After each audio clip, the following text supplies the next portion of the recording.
Le président du Sénat, Aoussou Jano Kouadio, a visité ce vendredi 24 février 2023 les locaux de l'usine Plastica située dans la commune de Koumassi. Le président de la Chambre haute du Parlement est allé s'imprégner des réalités de ce géant du plastique en Côte d'Ivoire. Puisant de sa longue expérience dans le domaine de la plasturgie et s'appuyant sur un savoir-faire qui n'est plus à démontrer, Plastica et ses usines sont passés maîtres dans l'art du métier du plastique en Côte d'Ivoire. Pierre Tebeu et Richard Akeke nous en parlent.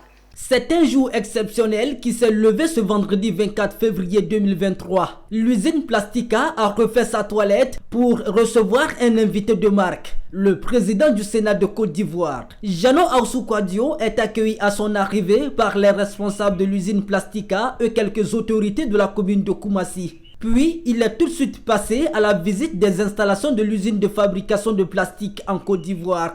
À chaque étape, les responsables lui présentent les appareils de la chaîne de fabrication. Pionnier dans la fabrication des emballages en matière plastique en Côte d'Ivoire, ici, on fabrique des conteneurs de transport et d'une large gamme d'articles de ménage. Plastica Côte d'Ivoire ne cesse de présenter à ses clients des produits de qualité internationale. Mais cette réussite technologique a été appréciée à juste titre par l'invité de marque qui a salué la politique mise en place par les responsables de Plastica. Wow.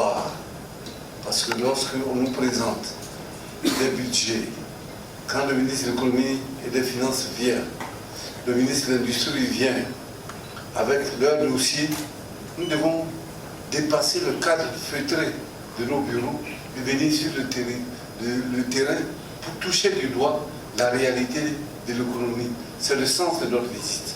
Je voudrais donc, au nom du Sénat de Côte d'Ivoire, vous féliciter, vous remercier, vous demander de continuer. Merci, bravo, que vive la Côte d'Ivoire. Donc là, c'est en termes de structuration, ce que j'avais dit à mes équipes pour 2023, c'est une année de consolidation, de structuration et de remettre tout à niveau afin de relancer en 2024 les nouveaux investissements de 2024 à 2026. J'ai quand même rêvé. En 2023 encore, je continue à rêver tous les ans. Et en 2025, voire 2030, je rêve que mon groupe atteigne les 500 millions d'euros de chiffre d'affaires et pour employer plus de 3500 personnes. Pour exister, cette entreprise s'appuie sur son capital humain qui travaille jour et nuit pour satisfaire sa clientèle.